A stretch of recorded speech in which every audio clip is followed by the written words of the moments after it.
A continuación.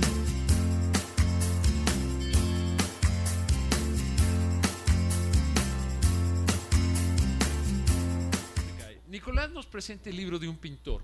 Nicolás es pintor. Y me invita a mí, que soy historiador, a hacer la presentación de un libro de un pintor, lo cual ya de entrada, Ana, tú estarás de acuerdo que es un absurdo. Pero bueno.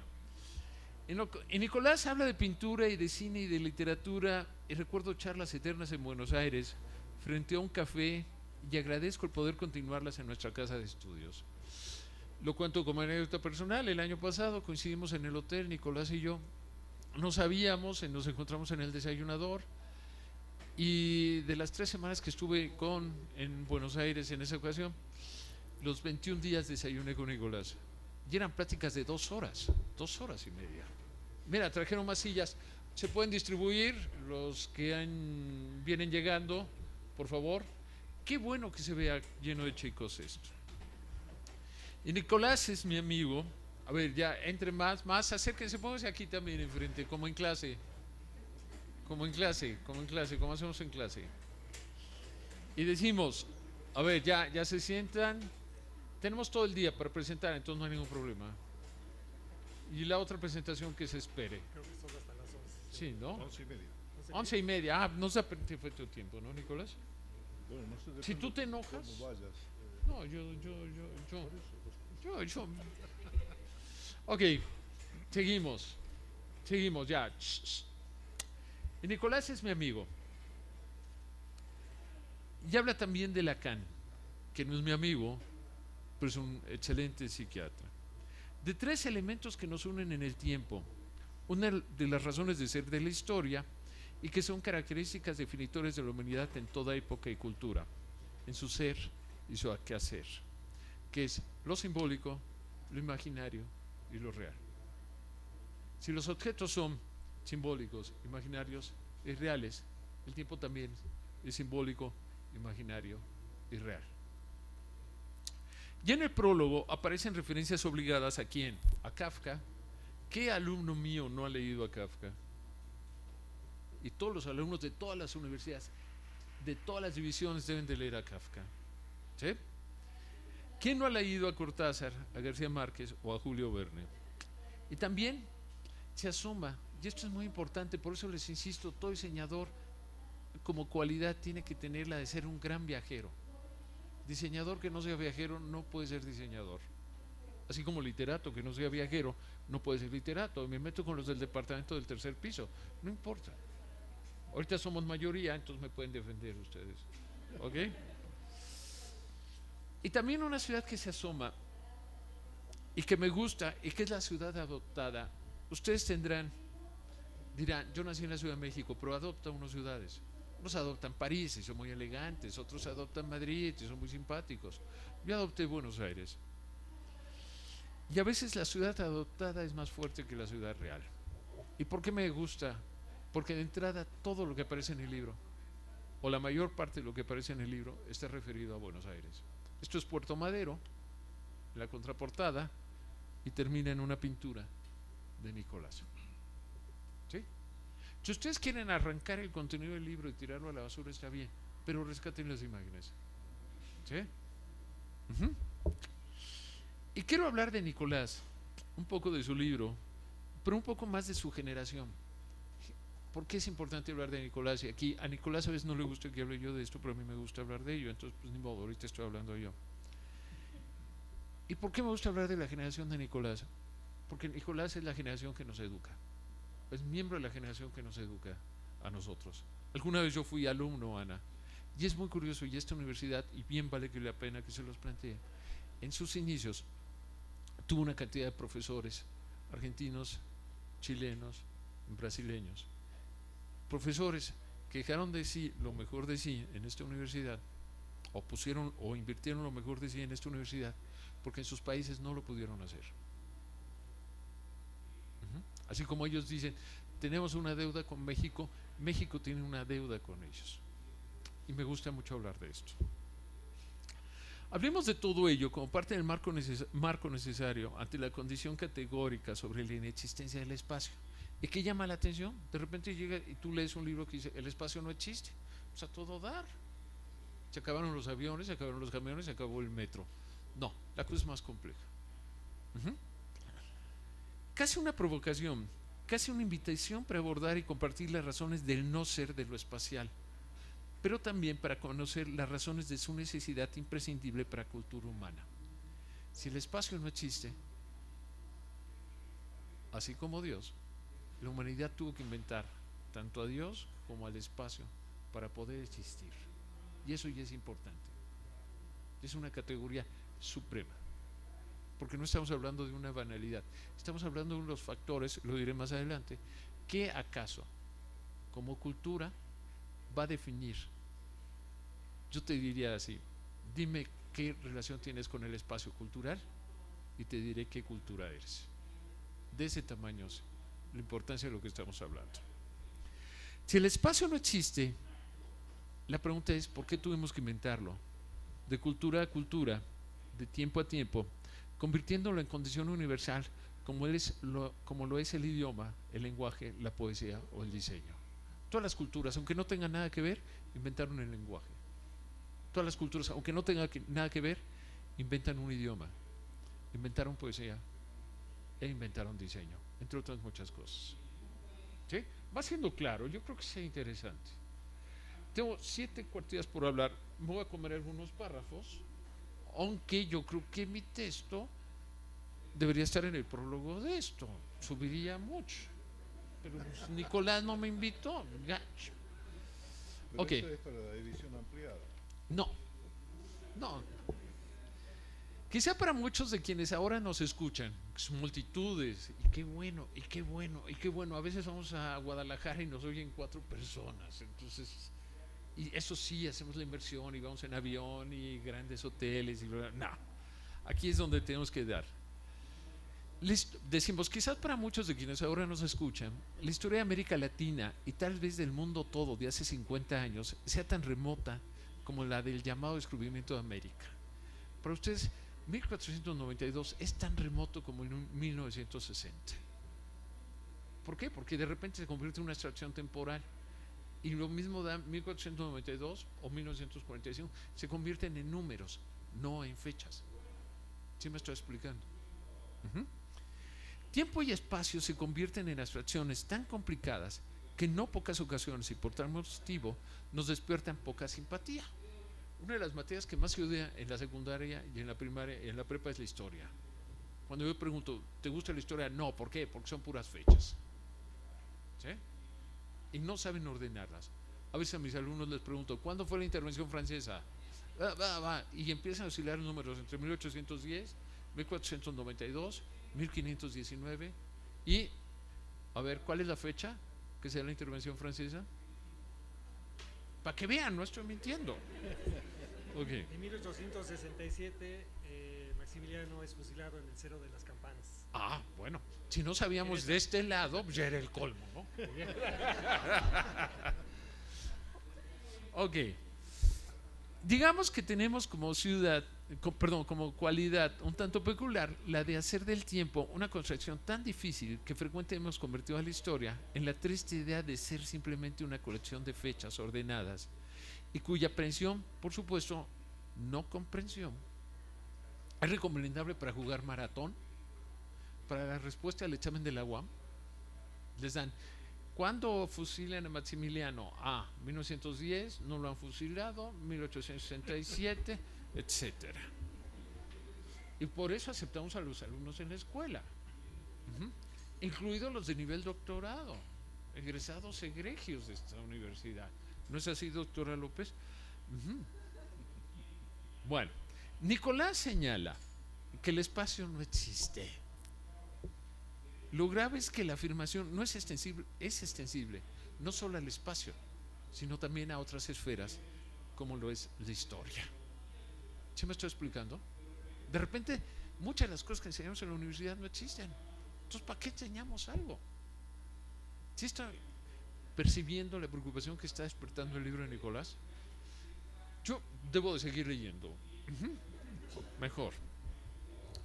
Un mundo sin historia comienza a perfilarse. ¡Qué maravilla!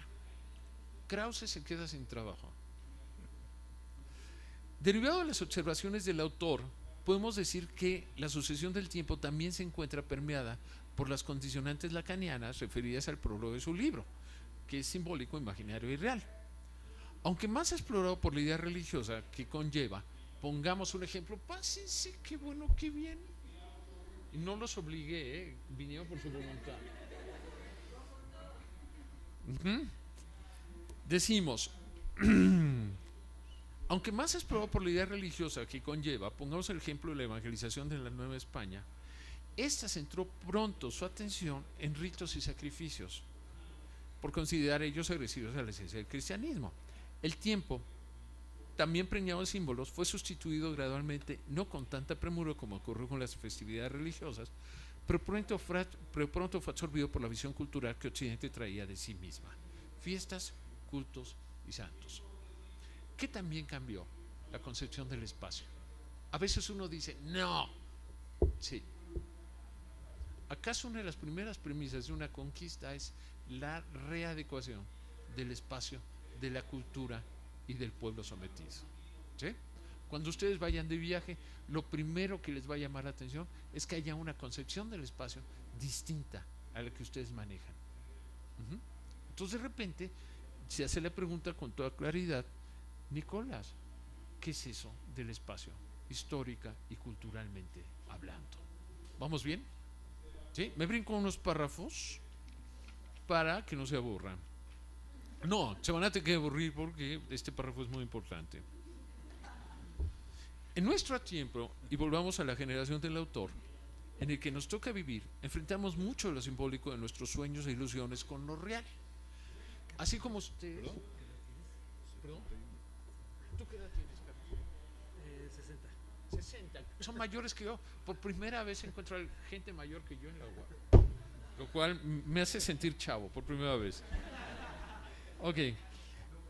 Sí, por eso no quise que se sentara alguno de ustedes aquí con nosotros, porque me iba a sentir viejo yo. Ok.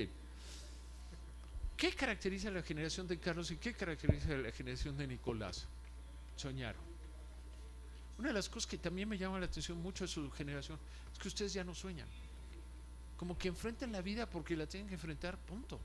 Pero nosotros vivimos una generación, o vivimos generaciones en que soñamos y creamos símbolos de sueños. ¿Cómo qué? Los Beatles y los Rolling Stones. A usted no les toca, pero a mí me toca abrir discos de los Beatles por primera vez. Imagínate, sacamos el Let It Be por primera vez y lo oíamos, decíamos, wow, esto no puede ser. Ustedes ya oyen un refrito 50 años, pero nosotros sacamos la primera edición. En ese tenor, insistamos en el tiempo en que nos toca vivir, ante el sueño que nos brinda la Revolución Cubana, ante la ilusión de los superhéroes de la música de la época, América Latina se llenó de sueños y de ilusiones. ¿Y qué era este sueño? La posibilidad de poder construir un mundo mejor permeó a las sociedades en su conjunto. Esto ocurrió en Argentina, en Chile, en Perú y en Cuba.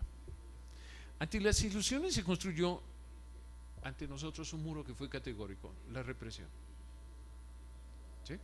Ustedes no les toca vivir, o quizás lo oyen de poca referencia o de muchas referencias, pero la década de los 70 fue una época extraordinariamente represiva, y no solo en América Latina. Por ejemplo, si ustedes han visto una película, y se la recomiendo, y curiosamente esta no me la recomendó Blanca, que se llama, ¿perdón?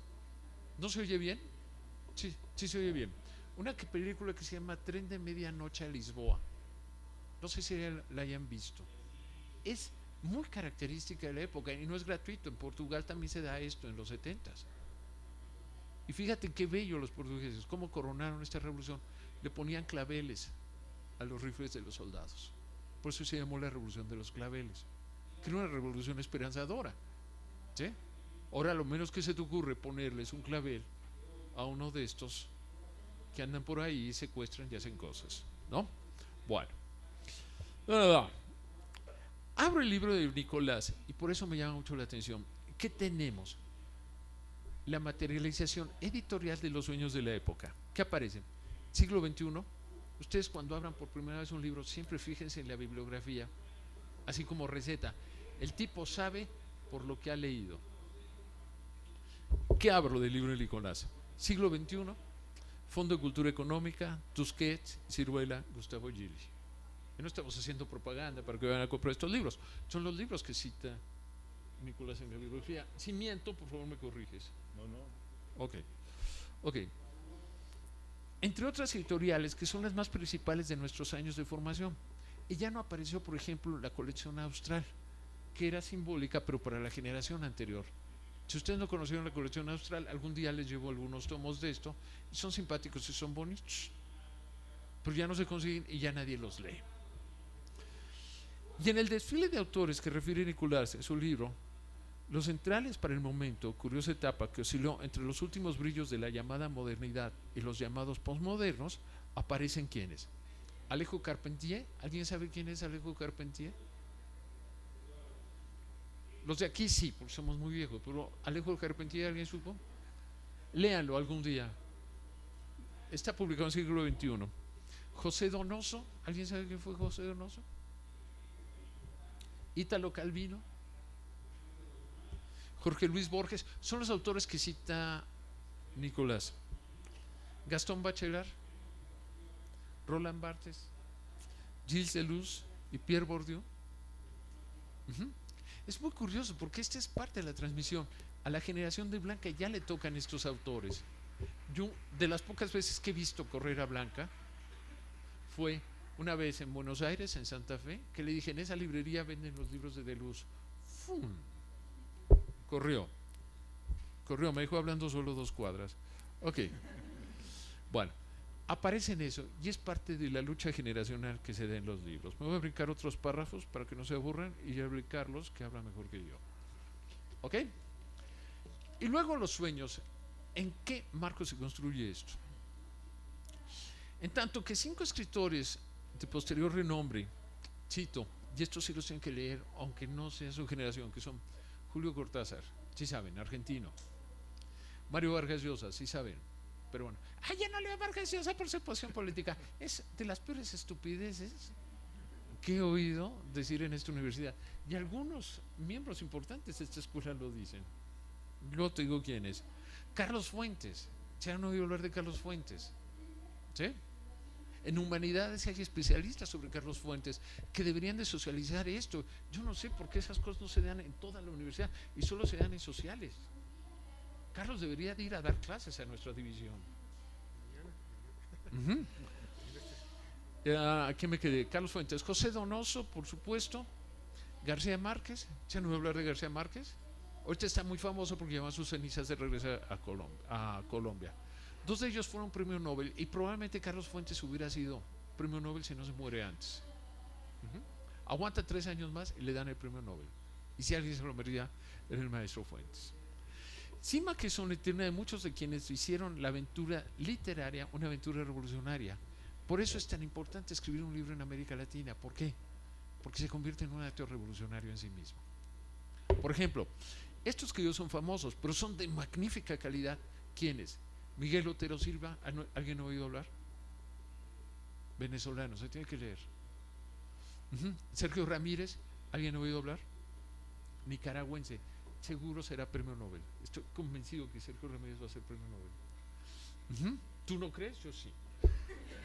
Lo van a hacer pasar primero por el Cervantes, ¿no? ¿Ya lo recibió? Sí, ya. Sí, ya recibió. Sí. Mario Benedetti, ¿quién oyó hablar de Mario Benedetti? Sí, porque les cuento estas frases que hay que decir para conquistar mujeres. Mis alumnos las anotan. Fernando Botazzoli, también uruguayo. Osvaldo Soriano, adivinen de dónde es. Argentino. Tomás Eloy Martínez, que se tiene que leer, argentino. Él es de Tucumán. Bueno, Tucumán no es un país, es una... Nicolás es de Tucumán, por eso sabe que él es de Tucumán. Bueno, encontramos en la generación a la que trato de entender una alta nota de desaliento, pero también de necesidad de denuncia, que es, la realidad se impuso y mal que existiera por sí misma. La realidad que hay que hacer con ella, cambiarla. Por eso, parte del título de Nicolás es, el espacio no existe. ¿Sí me estoy explicando? Por eso, me voy a brincar algunos párrafos, pero por eso se tiene que ir a correr comprando, saliendo de aquí a comprar el libro de Nicolás. Ok. ¿Y por qué digo esto? Porque América Latina, me voy a brincar algunos párrafos para explicárselos. América Latina cojea de un problema, América Latina es una invención literaria. El primer gran historiador de América Latina, que fue Pedro Mártir de Anglería, italiano del Renacimiento, ¿cómo escribe su libro? O cómo escribe sus famosas décadas del Nuevo Mundo. ¿Sabes qué hace Ana? Emborracha a los marinos que llegan del Nuevo Mundo y les dice, platícame, ¿qué hay del otro lado? Y el tipo se pone a escribir y escribe lo que le están contando. Lo mismo hizo Lope de Vega, emborrachaba a la gente, no tan culto Lope de Vega, no, era un gran borracho, un mujeriego. ¿Qué es lo que hay que hacer? Emborrachaba, le platicaban cosas y las hacía obras de teatro. Resultó 1700 obras de teatro. ¿Sí? Bueno, cree que un escritor es el tipo que se sienta y que parece santo. No, hay que quitarnos esta idea. ¿El tipo de qué va a hablar? De las grandes condiciones humanas y de la gran aventura humana. Y la gran aventura humana, si tú te sientas de 6 de la mañana a 4 de la tarde y de 5 a 10 de la noche, va a ser muy aburrida. La vida de los científicos nucleares, espero que no haya nadie aquí que coge de esto, es lo más aburrido que se pueden imaginar. Me brinco algunos párrafos. ¿Qué otros autores van a aparecer dentro de la formación del libro de Nicolás que no aparecen referidos, pero que sí aparecen marcando a nuestra generación? Y qué bueno que está Carlos, que son dos franceses, Luis Althusser y Michel Foucault. Ustedes, de alguna manera, así como les he platicado a la doctora Ushmane, y ustedes son hijos de alguna manera también de Auschwitz en la Segunda Guerra Mundial, ¿sí? También son hijos de los grandes pensadores franceses del siglo pasado.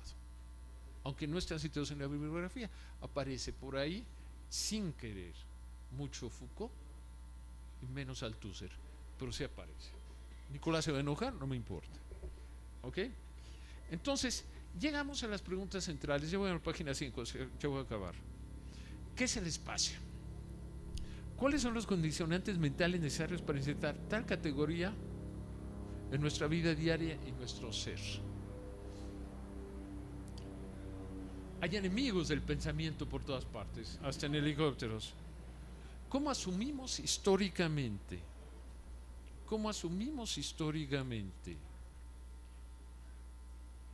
El espacio a través de cosas como ¿qué? Como la arquitectura. ¿El espacio puede existir independientemente de la condición humana? Si no existe el hombre, existe el espacio. Por más que haya la naturaleza y el cosmos, ¿me importa el espacio en Júpiter? No, me importa de aquí a Buenos Aires. Que me arrancan un ojo en la cara por el boleto de avión. Bueno, ok. O lo tuvimos que inventar para sobrellevar a nuestra vida diaria, cotidiana, nuestra propia inserción en el mundo y la naturaleza. Sí se van viendo lo complejo de la categoría del espacio. Las mejores formas de evaluar un libro son las preguntas que comienza a introducir en nuestra vida y que deja nuevas ideas fijas, siempre abordables, en el desarrollo y la construcción del mundo todo. Si el espacio como Dios no existen, queda en el área del deseo de saber qué vamos a hacer sin él o con qué lo vamos a reemplazar para seguir existiendo. Para terminar, ya voy a acabar, es un párrafo, ya me acabo para que hable Carlos. No se vayan, esto está muy bueno. ¿Por qué te vas? Te voy a reprobar si te vas. Ok, para terminar, pensemos que en no pocas ocasiones una cultura se define, entre otras consideraciones, por supuesto, con el valor y resolución que ofrecemos ante el espacio. Lo convierte en una manifestación de utopía, como ocurre con el cristianismo. No es gratuito que el cristianismo invente ciudades celestiales. La Nueva Jerusalén, por ejemplo, ¿sí? Que va a descender del cielo, ¿sí? Acuérdense, no es que se le ocurriera a San Agustín, ay, vamos a ver, no, es el pensamiento más puro, más elevado que ha dado Occidente, ¿sí? Olvídense de su relación, si son o no, eso es una cuestión personal y cada quien lo resuelve. En la historia humana, ello ha tenido nombre. Por ejemplo, Roma, la ciudad de Dios, frente a Babilonia. España justifica su venida a América, ¿por qué? Porque es la ciudad del diablo la que hay que someter. ¿Cuál es la ciudad del diablo? México Tenochtitlan. Si lo van viendo, el espacio definido. aunque la cita no es mía, la tomo como si fuera mía. Las grandes culturas, las más brillantes, las más durables, producen vigorosas y masivamente producen un vínculo social. En otras palabras, tejen en torno a sus miembros redes de relaciones constituidas por símbolos poderosos entrecruzados, pero también prácticas concretas que endurecen el cemento colectivo, uniendo al individuo con el todo, desde el nacimiento hasta la muerte. Una de ellas es la religión, otra es el espacio. Por eso religión y espacio van de la mano. ¿Sí me estoy explicando? Dependemos del espacio, lo creamos, lo hacemos simbólico, lo imaginamos o tropezamos con él, lo resuelven o lo imaginan, haciendo frente a la más dura prueba del principio de la realidad. Si no inventamos el espacio, la realidad nos come. El libro de Nicolás, a diferencia del espacio, que no está, este sí está. Entonces recomiendo que lo lean, que lo estudien y como consecuencia ustedes serán mejores. Muchas gracias.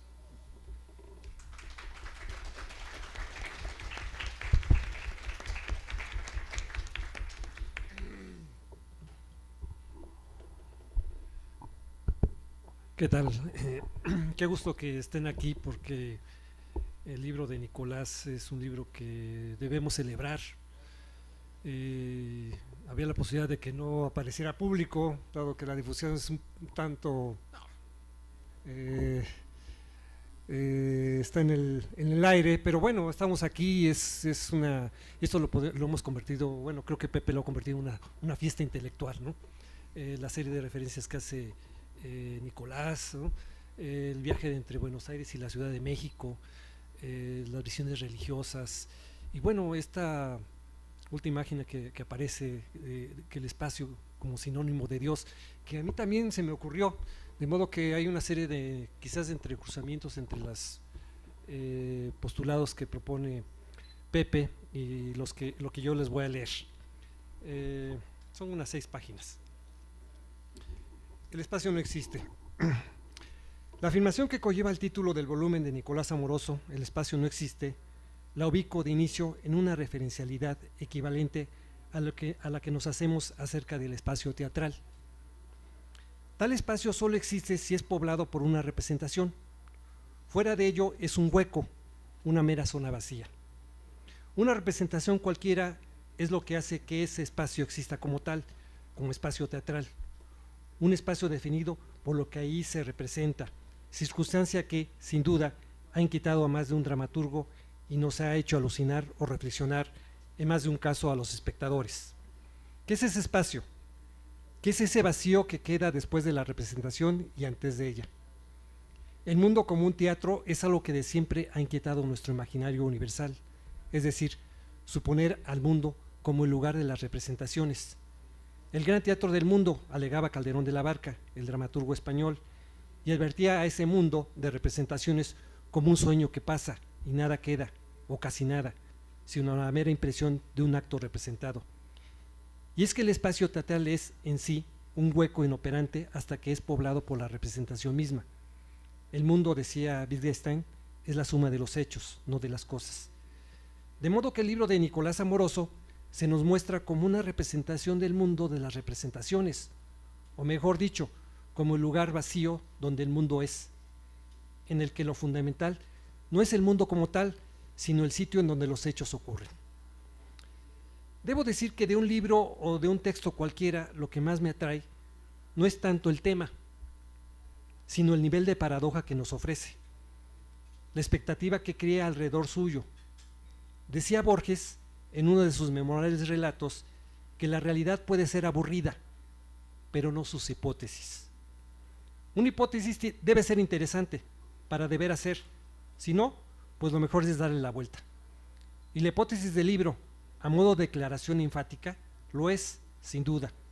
De modo que su título, que parte de una afirmación que pareciera refutar la experiencia cotidiana, me gusta de entrada.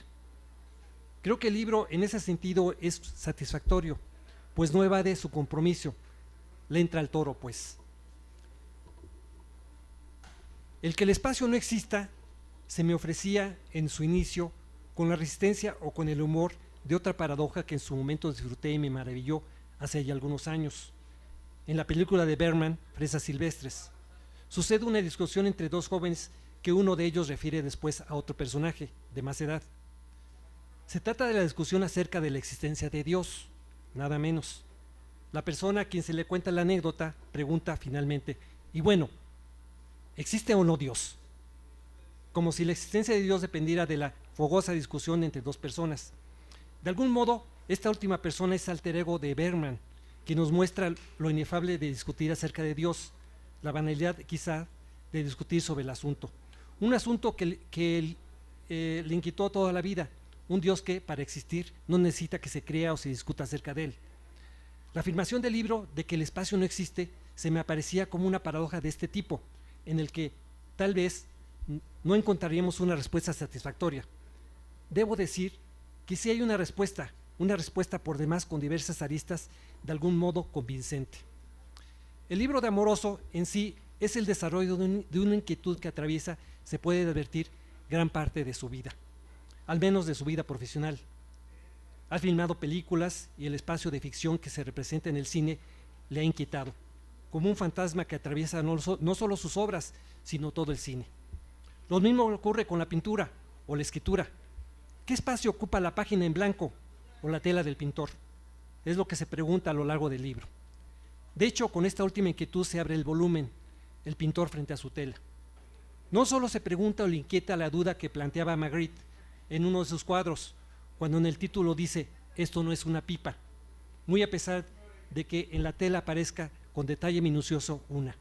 Y claro, no es una pipa, sino, en última instancia, como suelen advertirnos los sociólogos, se trata de una representación de lo que el espectador puede o no imaginarse como una pipa. Lo que muestra un cuadro no es lo que muestra, sino tan solo un espacio imaginario. El espacio como una actividad imaginaria.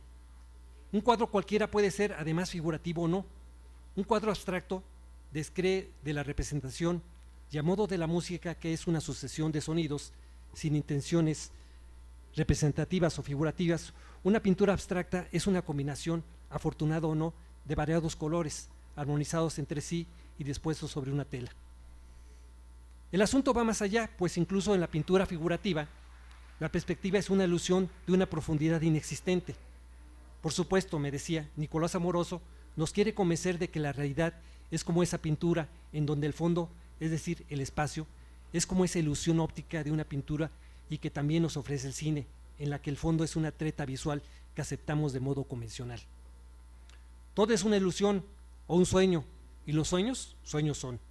Me venía a la mente el arduo meditar idealista a partir de Platón, en el que la realidad otra vez es mera ilusión.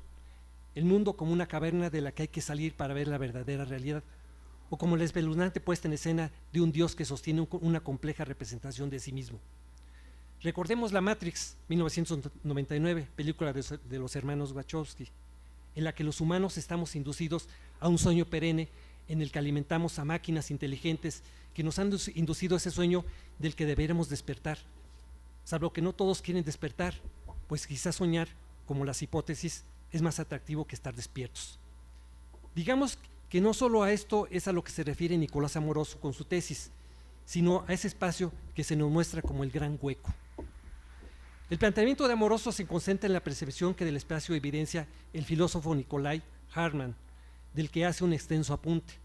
No es fácil intentar una síntesis, pero baste por lo pronto que en ese espacio confluye en algún momento la dimensión tiempo, sin que el paralelismo sea suficiente, nos advierte. Hartmann parte de la noción de que hay tres espacios: el intuitivo, que podríamos llamar espacio en mí; el espacio real, inconmensurable, y que podríamos llamar espacio en sí; y el geométrico, al que debemos ver, pienso, como el espacio racional o de la racionalidad.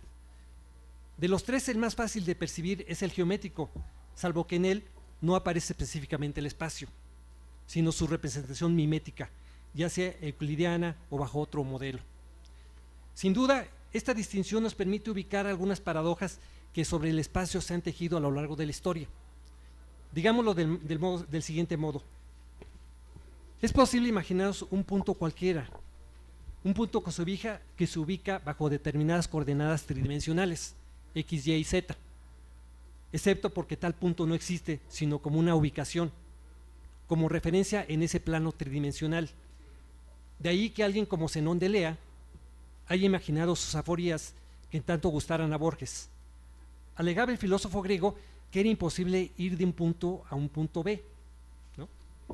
La razón es que entre el punto A y el B se interpone otro punto, al que podemos denominar punto C.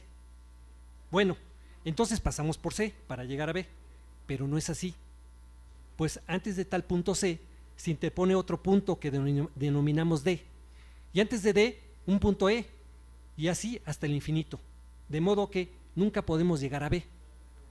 Las alegorías de Aquiles y la tortuga, o de la liebre y la tortuga, parten del mismo principio. Aquiles ni la liebre alcanzan nunca a la tortuga por más esfuerzos que emprendan y por más veloces que sean. Pero claro, lo que es que el punto es una idea, un final del espacio, algo tangible. El espacio intuitivo, el espacio del yo que ubico en mi disección personal como el espacio en mí, de hecho, es el de la imaginación. Es el que vemos o queremos ver en las ilustraciones, en nuestros imaginarios, en las aventuras que leemos o que alguien nos cuenta. En ese espacio imaginario existen puertas a otros espacios y a otras dimensiones, incluso a otros tiempos. El espacio real es el que deberíamos suponer como el que subordina a los otros. Sin embargo, es en este en donde aparece la paradoja de que fundamenta el libro de Amoroso. Difícil de aprender, pues nuestra tentativa imaginaria nos lleva a darle una realidad tangible, empírica, al espacio. Veámoslo de este modo. Tenemos un objeto en el espacio, un astro o un cometa, un árbol o una casa. Y referido a cualquiera de esos objetos ubicamos otra persona, una estrella o un satélite. En realidad, el espacio entre ellas no es divisible, es una unidad compacta, es un espacio. De modo que lo real es la relación entre esos dos objetos y de esos dos objetos con otros y otros, no el espacio indivisible. Lo que existe entre ellos, entonces, no es un espacio, sino una espacialidad. Un espacio entre dos personas, uno más entre dos barcos o entre dos galaxias. Y ese espacio no existe, sino como espacialidad. De ahí que, en efecto, el espacio no exista. Y si el espacio no existe, muy a pesar de que nuestra intuición parece percibirlo, ¿no ocurrirá tanto con el tiempo? El tiempo que es la cuarta dimensión de nuestro mapa mental. La posibilidad de que el tiempo tampoco existe, sino como temporalidad, no como tiempo. Nicolás Amoroso, de pronto, para hacernos perceptible su paradoja, nos refiere a un hombre que camina en un barco. Pensemos en ese hombre que camina en el barco. Podemos imaginar su desplazamiento en él a la velocidad que le confiere su caminar. Sin embargo, no es la única velocidad a la que se traslada. El barco mismo se mueve a cierta velocidad, digamos 30 nudos sobre el mar. Esto es cierto, pero el movimiento del barco hay que agregar el movimiento de rotación del planeta. Y a el de traslación del planeta. Y ni siquiera aquí concluimos, pues el sistema solar tiene también un desplazamiento dentro de la Vía Láctea. Y con la Vía Láctea sucede otro tanto, también se mueve. Aquí tal sucesión de movimientos me hace pensar en la tortuga y en Aquiles otra vez. Y aunque en este momento estemos inmóviles, aparentemente inmóviles, en realidad nos desplazamos por el universo a la misma velocidad práctica del hombre o del animal más veloz del planeta. Supongo que todo este alucine tuvo que ver con uno de los asombrosos relatos aforismos de Kafka. En él, el escritor nacido en Praga imagina una zorra que por más que corra no podrá escapar de los perros que ahora tranquilamente juegan en el patio del amo. Nos imaginamos la huida de la zorra que al día siguiente o esa misma tarde será cazada inexorablemente por los perros. Al libro de Nicolás Amoroso lo podemos leer como una autobiografía, salvo que todo libro es autobiográfico. Pero no es solo eso, el espacio es para él un enigma que atraviesa todos sus caminos y todas sus empresas. Y entre esas empresas hay una que en especial le asesora, la de unos hombres que en la mar viajan con la intención de fundar una ciudad en medio del mar. Ese mar azul tan parecido en la travesía a un verde que se extiende por una planicie en donde es fundada la ciudad en medio del mar o en medio de la pampa. Es la ciudad de Buenos Aires. El libro entonces es una alegoría de la nostalgia, Una nostalgia atravesada por la referencialidad de múltiples libros que pueblan el imaginario descrito, de la ciudad que ya no es sino la memoria, que se trasluce a través de una obsesión, de un enigma, del espacio que no es, aunque sea. Termino. Y es que así ocurre. De hecho, siempre estamos fundando la ciudad, el espacio privilegiado de la civilización humana, si no entiendo mal el argumento de Amoroso. Sea Buenos Aires o sea esta ciudad, soñada por unos hombres que atravesaron planicies y centurias, una ciudad que antes fue soñada por los dioses mismos, según nos refiere Miguel Portilla en uno de sus volúmenes. Esta ciudad fundada, si no en medio del mar, sí en medio de las aguas color turquesa del agua de la luna, espacio que hemos desecado lentamente 3 civilizaciones sucesivas, nos refiere también con nostalgia legítima Alfonso Reyes en su visión de Anáhuac.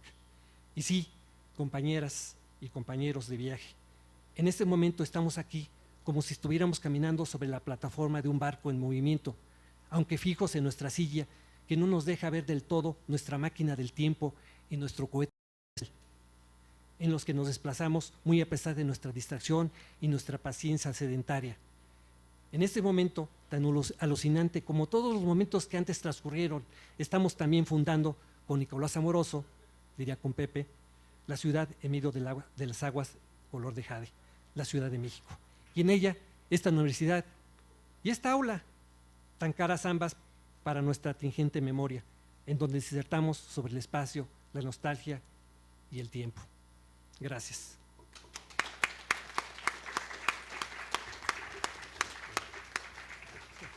Doctor. Doctor. Bueno, me causa realmente emoción y placer porque más allá de lo que pueden ser los supuestos del libro al escribirlo, el hecho de poder compartir estas hermosas palabras dichas acá por mis compañeros, que les haya provocado, más allá de la referencia al texto, de qué manera ellos se elevaron por encima del texto, hicieron una creación a su vez de esto que sería una provocación. Entonces creo que, como diría Unamuno, con que una sola persona me lea ya es suficiente, ¿sí? Acá 2 lo hicieron, entonces estoy sobradamente cumplido como escritor y aparte muy emocionado por lo que se dijo. Me parece interesante de qué manera ha resultado una provocación que de golpe ha despertado algunas angustias y entonces tal vez por eso en los 2 casos aparece esta necesidad de referenciar con Dios, es decir, de qué manera nos podemos acoger a algo que podamos dudar o no de su existencia, pero que en alguna forma nos puede traer un cierto amarre con la realidad. La idea de que el espacio no existe es una idea que, como bien lo señalaba Carlos, es una idea que viene de un filósofo, Nicolai Hartmann, un filósofo un tanto olvidado por distintas cuestiones del mundo académico, pero que llega a esta conclusión y que para mí resultó alumbrador, esta reflexión. Todo empezó hace ya muchos años, cuando a poco de llegar a México me ofrecieron trabajar en la maestría de artes plásticas de la UNAM. Entonces Olea, que era el coordinador, me ofreció hacer un seminario de 6 meses dentro de la maestría y me dijo que yo eligiese el tema y que ellos lo ubicarían dentro de las materias que tenían en su estructura. Y la idea del espacio era algo que siempre venía en mí, dándome vueltas, básicamente por mi actividad en la plástica, mi actividad en el cine, y que tiene que ver con el hecho, en el caso de la plástica, que desde las vanguardias que surgieron a fines del siglo XIX, comienzo del XX, que empezaron a cuestionar el soporte de la tela, cuestionando la idea del espacio, la idea de la profundidad, que estaba instalada con la perspectiva desde el Renacimiento. Entonces trataron de vulnerar y decir, queremos colocar que el plano sea plano, que no sea una puerta de entrada o una ventana para mirar un determinado acontecimiento. Entonces, vengo de una etapa en mi formación que tiene que ver esta contradicción y de qué manera se resolvía y de qué manera discutíamos sobre ella. Entonces me pareció interesante poder desarrollarlo de esa manera, este seminario, y ahí a través de unos amigos, uno de ellos, filósofo, me introdujo en Harman. Él lo trabajaba a Harman, y lo cito en el texto, lo trabajaba a Harman para poder entender la sociología, o lo veía desde la sociología, y de qué manera se daba la conformación de lo urbano, de lo regional, a través de esta concepción de Harman.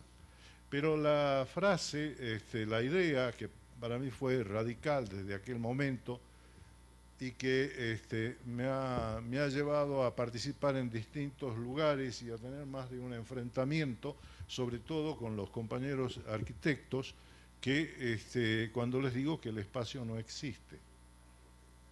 ¿Qué pasa con la idea de existencia? La idea de existencia tiene que ver con la idea de los objetos, o sea, el espacio posibilita la existencia de las cosas, pero no es cosa en sí, y a su vez tiene una inconmensurabilidad, casi es una eternidad, porque está antes de todas las cosas y va a seguir estando más allá de que las cosas desaparezcan.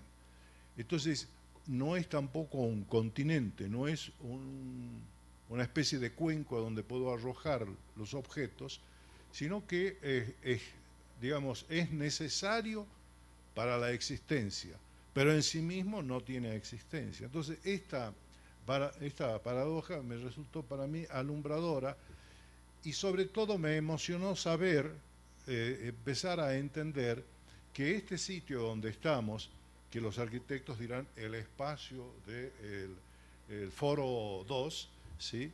Este sitio tiene exactamente,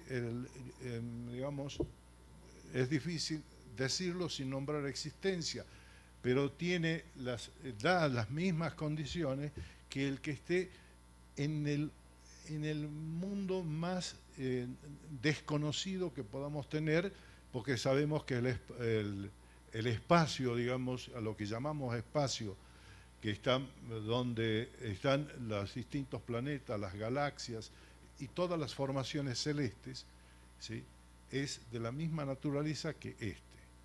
O sea, no pensemos en el oxígeno, que si estamos allá no podríamos sobrevivir. Me refiero a la posibilidad de esto que nos da a la existencia. Esta idea tiene, como él lo mencionaba, y que obviamente viene de Harman, porque él lo que hace es, frente a la filosofía que se había desarrollado y que había ido trabajando al espacio de diversas maneras, lo que hace Harman es como acomodar las piezas y darse cuenta de que se pueden clasificar tres espacios.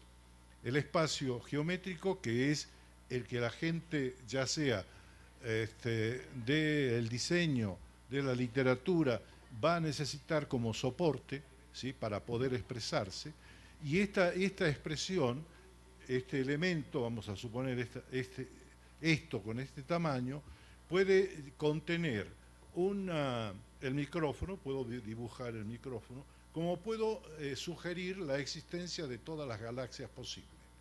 Entonces, tiene por lo tanto una situación totalmente distinta según sea lo que yo esté expresando.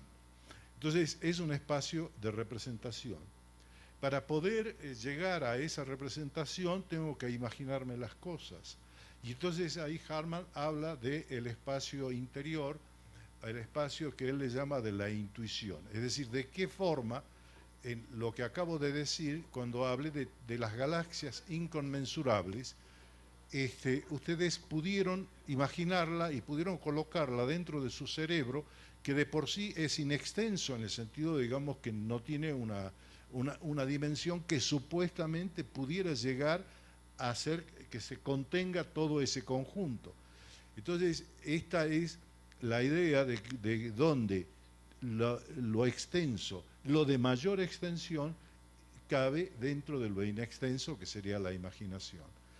Y esa capacidad es la que nos permite entender lo que sucede en el espacio real, que de por sí podemos cuestionar, pero es la única forma que tiene desde Harman para poder mencionar qué es esto, porque en última instancia, de por sí, al decir espacio real, hay una contradicción con la idea de que el espacio no existe, porque si es real, teóricamente debe tener una existencia, ¿sí? Sin embargo, se habla del espacio real en la dimensión de que es el lugar donde las cosas existen. Si no tuviéramos el espacio, no podríamos tener los objetos que viven dentro de él. Entonces, esta situación, esta posibilidad de pensar que la azotehuela de mi departamento es de la misma naturaleza que la que puede estar en el confín de todas las galaxias posibles, nos lleva digamos, a entendernos, primero, en una emoción, le llamemos metafísica, en el sentido de que estamos en algo que es, no se puede decir extenso, porque en alguna forma estaríamos hablando de medida, pero que estamos en un algo que es de una naturaleza similar a la que pudiese haber en cualquier otro sitio. Y hay otra cuestión, y es el hecho, por ejemplo, de lo que se habla de que el universo está en expansión. Entonces, la pregunta está, que es si se da la idea de la expansión de los objetos que están en el espacio, pero no es el espacio el que se expande. Por eso, inclusive, con Einstein, con algunas de las ideas del espacio curvo, etcétera, que son interesantes como explicación, y no es que yo esté en contra de los... ¿Con quién estuvo hoy peleándote? ¿Con los astrofísicos? ¿Con quién era? Pero básicamente lo que es, si el espacio se expandiese, la pregunta es muy sencilla, digamos, y es un cuestionamiento filosófico. Si el espacio se expande ¿en qué? ¿Sí? Y entonces esto nos lleva a la idea de algo que es, digamos, que no tiene la posibilidad de una dimensión. Hay una película de un estudiante chino que gana una beca y viene a estudiar a Estados Unidos, y él lo único que quería era instalarse en Estados Unidos, comer pizza, casarse con una rubia y poder traer a su familia a Estados Unidos. Yo también. ¿Tú también? ¿Pero eres chino también? No, pero también me creo que ser. Entonces, la cuestión está en que en un momento la novia que se consigue, la rubia, que además trabaja en una pizzería, así que lo redondea su historia, la rubia lo quiere convencer de la existencia de Dios. Y él le habla sobre lo inconmensurable, que es todo eso, y ella, claro, no lo termina de entender en las explicaciones del científico. Y entonces él le dice, bueno, eso es Dios. Entonces, por eso es que los compañeros acá, en alguna medida, creo que jugaron con la idea de Dios, porque tiene que ver con esto que resulta a veces muy difícil de terminar de comprender, y donde lo importante tiene que ver con la intuición. Es decir, de qué manera nosotros, en forma sensible, nos podemos vincular con el mundo, de qué manera ese mundo, ahora sí, racionalmente, lo podemos cambiar.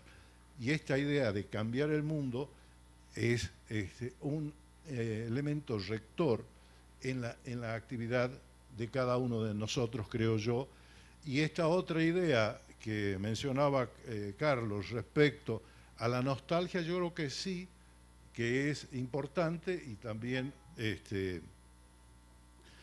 José lo hablaba y, digamos, hacía referencias muy puntuales con la ciudad de Buenos Aires.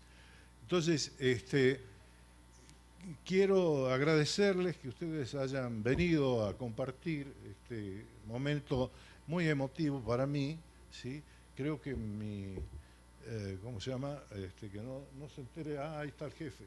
Ya no es tan importante para mí la idea de si el libro se vende o no, sino esta posibilidad de haber podido compartir con todos ustedes este instante universitario y haber escuchado estas dos lecturas de personas que están siempre cargados de actividades y que tuvieron la gentileza de estar hoy acá, para lo cual tuvieron que leer algo por lo menos del libro. Gracias.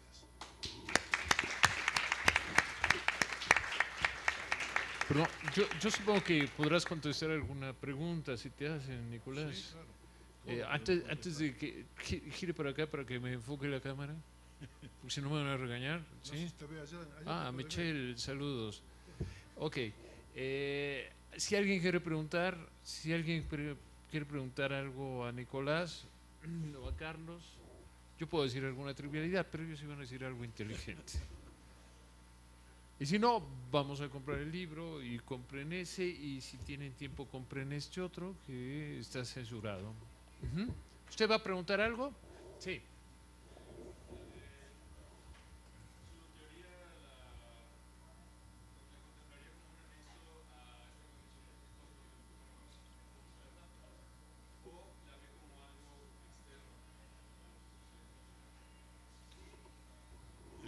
¿Me preguntas a mí? Mira, en primer lugar, yo estoy un poco divorciado de la idea de lo postmoderno, ¿sí? Yo creo que es algo que en alguna medida siempre cada quien quiere inventar algún rótulo, ¿sí?, que permita tener una cierta trascendencia y ubicarse en un cierto momento. Entonces, yo asumo el mundo y veo que muchas de las injusticias que estaban antes de lo posmoderno aún continúan, algunas se han acentuado, en muchas otras hemos avanzado y las cosas se han ido corrigiendo, lo cual nos da una cierta esperanza. Entonces, no podría ubicártelo entre lo moderno o posmoderno, y en todo caso, como mi deuda conceptual es con Hartmann, él cuando estos libros se publicaron en la década del 40, 50 acá en México. O sea que él ya los había escrito en una época, aunque para algunos el posmodernismo empieza en 1920, entonces habría que ver de qué manera lo vamos a clasificar. Entonces, no sé si con eso respondo a tu interrogante. ¿Alguien más, chicos? Reitero el saludo a Michelle, pero ¿alguien más? El joven nos quiere preguntar.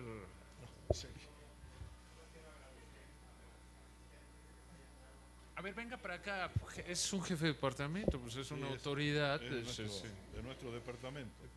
Que también aplaudan, por favor.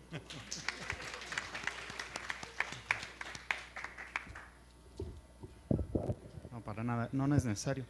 Bueno, quiero agradecer a todos los asistentes que se hayan dado el tiempo y el espacio para estar aquí en esta presentación. En todo caso, el espacio sí existe, en este caso. Miren, esta última obra de Nicolás, pues es el fruto de mucho tiempo de trabajo. A todos quienes se den la oportunidad de leerla van a encontrar cosas muy interesantes que los van a mantener reflexionando durante mucho tiempo. A Pepe, pues agradecerle la atención, la amabilidad de ayudarnos a presentar este libro, y de parte del departamento un obsequio de nuestras últimas obras. También a Carlos. Perdón, ¿esas también se deben de comprar? O sea, no, pensé que era un cuadro de esos que se ponen en la casa. Teodoro González de León, el arquitecto, Y bueno, yo en realidad solamente quería agradecer esto, felicitar a Nicolás por materializar finalmente este esfuerzo, tanto tiempo de trabajo, y pues nuevamente gracias a todos ustedes por asistir a la presentación. Gracias, gracias. Casa de Libros Abiertos.